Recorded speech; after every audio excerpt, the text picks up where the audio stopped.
হজযাত্রীদের visa ইস্যুর শেষ দিন আজ, কিন্তু এখনও ভিসা পাননি 15,000-এর বেশি যাত্রী। সৌদি আরবে হজযাত্রীদের জন্য সময়মতো বাড়ি ভাড়া করতে না পারায় এই সংকট তৈরি হয়েছে।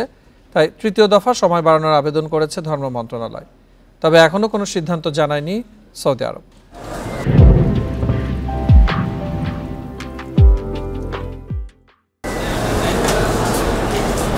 বৃহস্পতিবার থেকে শুরু হয়েছে হজযাত্রা। সেজন্য আশকোনা হজ ক্যাম্পে এখন মুসল্লিদের ভিড়। আগেভাগে যারা ভিসা পেয়েছেন তারাই এসেছেন এখানে।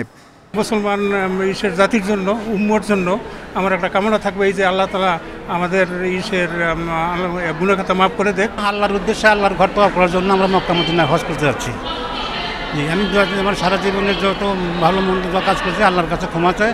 পবিত্রতা হওয়া, পাপ থেকে মুক্ত হওয়া এবং ভবিষ্যৎ জীবনটা যেন আমাদের আরও সুন্দরভাবে ওই হজের ওই কাফেলার মতো আমরা চালাইতে পারি। কিন্তু এখনও ভিসা পাননি নিবন্ধিত অনেকে। এরই মধ্যে ধর্ম মন্ত্রণালয়ের অনুরোধে ভিসা ইস্যু করার মেয়াদ 2 দফা বাড়ানো হয়েছে। ভিসার আবেদনে আরও সময় চায় হজ এজেন্সি ও ধর্ম মন্ত্রণালয়।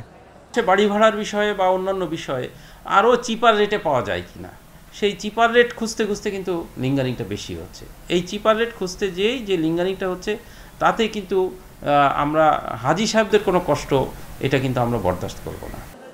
অভিযোগ পাওয়া গেছে হজযাত্রা শুরু হয়ে গেছে, অথচ অনেক এজেন্সি সৌদি আরবে এখনও বাড়ি ভাড়া করতে পারেনি। সে কারণেই সংকট তৈরি হয়েছে। হজ এজেন্সিদের সংগঠন হাব বলছে, কারো গাফিলতি পাওয়া গেলে ব্যবস্থা নেওয়া হবে। আমাদেরকে এখন সব ভিসা করতে হবে এবং সব হজযাত্রীদেরকে প্রেরণ করতে হবে। শুধু ভিসা নয়, ভিসা বা হজ ব্যবস্থাপনার যে কোনো ক্ষেত্রে এবং হজযাত্রীদের কোনো তাদের অধিকার লঙ্ঘিত হয় এমন কোনো কাজ বা কারোর দ্বারা যদি হজযাত্রীগণ প্রতারিত হন, এই জাতীয় কোনো কিছু যদি কারোর দ্বারা হয়, কোনো এজেন্সি বা কারোর দ্বারা, তাহলে তার বিরুদ্ধে কঠোর ব্যবস্থা নেওয়া হবে। এবার 85,115 জন সৌদি আরবে হজ করতে যাবেন। এর মধ্যে সরকারি ব্যবস্থাপনায় 4,420 জন এবং বেসরকারি ব্যবস্থাপনায় 80,695 জন। Adilur Rahman, independent news, Dhaka.